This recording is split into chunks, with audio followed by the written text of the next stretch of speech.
জনপ্রিয় অভিনেত্রী তাসনিয়া ফারিন এখন ছোট পর্দা থেকে বড় পর্দা সব জায়গাতেই সমানভাবে দর্শকপ্রিয়। সাম্প্রতিক সময়ে অভিনয়ের কিছুটা বিরতি নিলেও ব্র্যান্ড ইভেন্ট ও সামাজিক আয়োজনে নিয়মিত দেখা যাচ্ছে তাকে। সম্প্রতি রাজধানীতে একটি পারফিউম ব্র্যান্ডের উদ্বোধনী অনুষ্ঠানে উপস্থিত হয়ে নিজের পারফিউম পছন্দ, ব্যবহার ও অভ্যাস নিয়ে খোলামেলা কথা বলেন এই তারকা।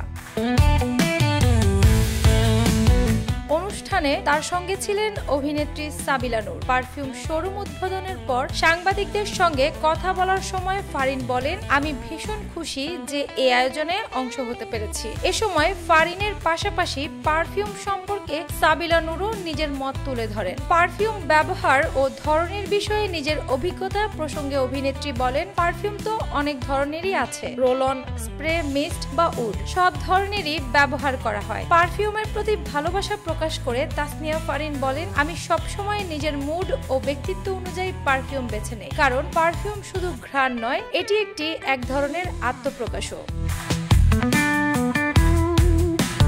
তিনি বলেন, আমি ব্যক্তিগতভাবে লেয়ারিং করতে খুব পছন্দ করি, মানে শুধু একটা নয়, 2-3টা পারফিউম একসঙ্গে ব্যবহার করলে ভিন্ন রকম একটা ঘ্রাণ তৈরি হয়। একটা ফেড হয়ে গেলে অন্যটার সুগন্ধি টিকে থাকে। It's about mixed and match বলে জানান তাসনিয়া ফারিন। উপহার হিসেবে পারফিউম পেতে ভালোবাসেন জানিয়ে তাসনিয়া ফারিন বলেন, একটা পারফিউম উপহার পাওয়া সত্যি দারুণ লাগে।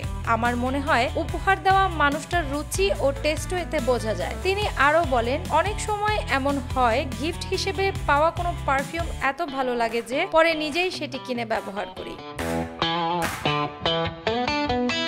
অ্যানি আক্তার, বাংলা বাজার পত্রিকা।